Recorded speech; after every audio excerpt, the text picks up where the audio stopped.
joined Amnesty because I wanted to sort of try and make a difference. I was worried that, that the people who are in the group for a longer time, they will think, who are you? You just came from nowhere and you're trying to do something here. But then no, people were really friendly.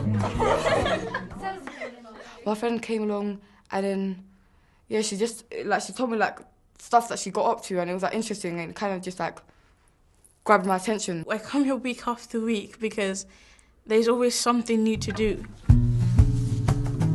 We worked on a case about a girl called Sakina. Her husband said that she committed adultery, which is very strictly prohibited in Iran. And they want to stone her to death. The executors dig a hole, they put you in it, they bury your woman until up to chest and men up to waist, and they throw stones of about this big, not too big to kill from a first throw and not too small, because they need to make a harm, and they throw it at you until you basically die. If a member of my family was in Iran or something, and then I wouldn't want them to be treated like that. She's still on death row now, and we're trying to get her off. So it's not a humane way to punish someone. If that person has done something and you're killing them for it, it just makes you as bad as them. What are we going to do then, which is going to have the most impact? I think we could take few A3 papers, stick them together and walk around the school so everyone, in mentoring times, so every single student will sign it. When we have our weekly assemblies, maybe at the end you can explain what's going on. We can't really write to her and give her hope if we haven't done anything to try and stop her being executed. Yeah. And then we take it to the Iranian Embassy and sit outside for ages. Sit outside with it? Start shouting. Yeah. Start shouting. You have your own idea, and then you all bring it together, and then you have something more solid to work upon. We actually talk to the staff, we say that that's what we are planning to do. Is it possible? If it is possible, we will do that. If it's not, we will talk and find the alternative way.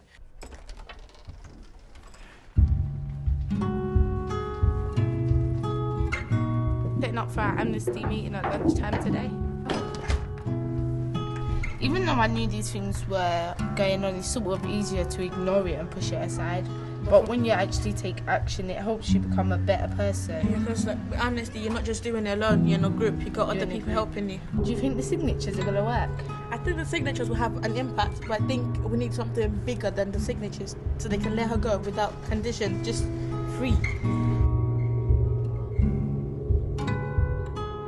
Someone from our group just said oh, why can't we do a presentation which will say stop stoning in a massive letters. Let's put it in front of an ambassador so they could read it out and know what we are fighting for. It would make much greater effect. I painted the table. Would they have? If I was to do this by myself, I'll be oh my gosh, what should I do now? But when you've got your friends next to you, it's kind of you're more relaxed. It's very hard to get people into what you're doing and support you. That's, I think, the most challenging. We did a few assemblies before, but this time it's quite nervous.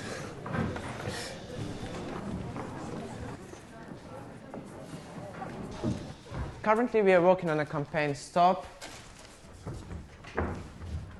Stoning. For people who don't know, stoning is a terrible execution. Next week, we will bring these letters to your mentoring classes, and we would love you to sign them as an agreement to our campaign.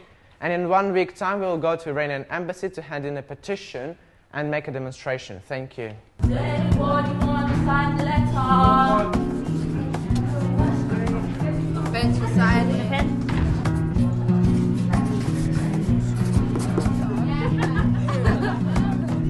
Loads of stop stoning. That is cruel. That is a violation against human rights. Well, we wanted to find out if the embassy would allow us to come inside and talk to them.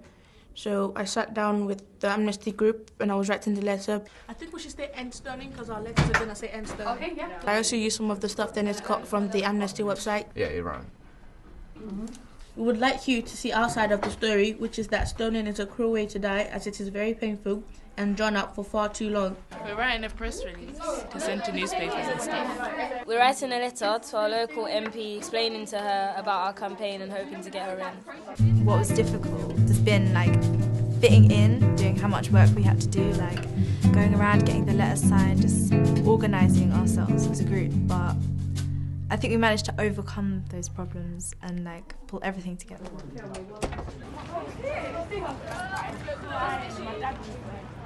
Every one of you is going to be your demonstration.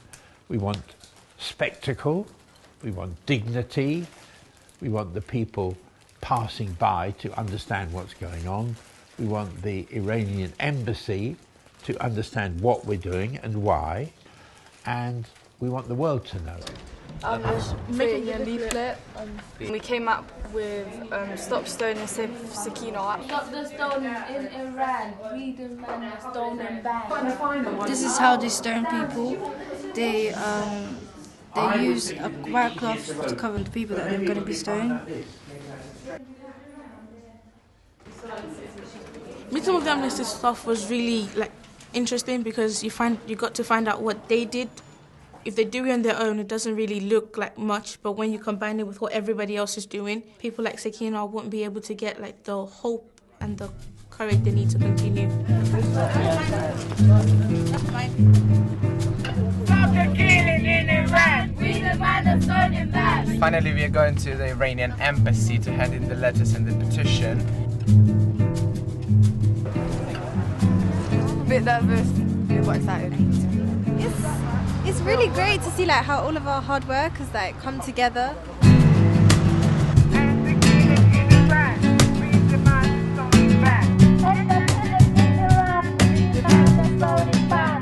Firstly it's fear, then it's excitement, and then you're fulfilled with adrenaline and you can't even stop. You want to campaign, scream, and just stay there as long as you can.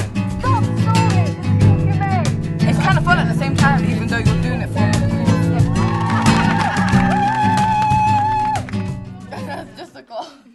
Just me and the big letters we had that we took to the campaign last week. Right now we're making cards. We're going to send them to Sakina in Iran and to let her know that there are people who are still trying to help her. Well, hopefully she'll be proud that someone's like helping her out because everyone wants like help from someone, kind of thing. Yeah.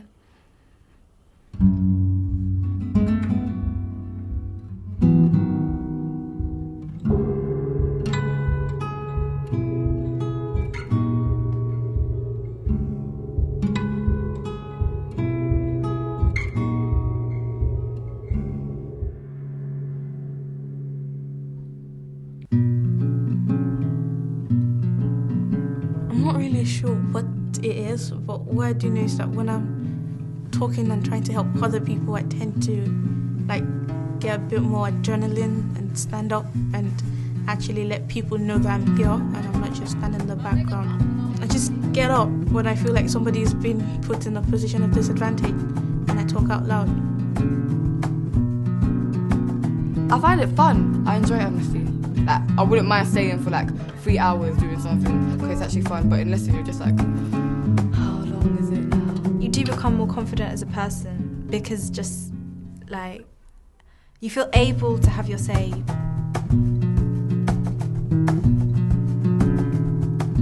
Joy is fantastic. Like you are missing like the best experience you ever could get.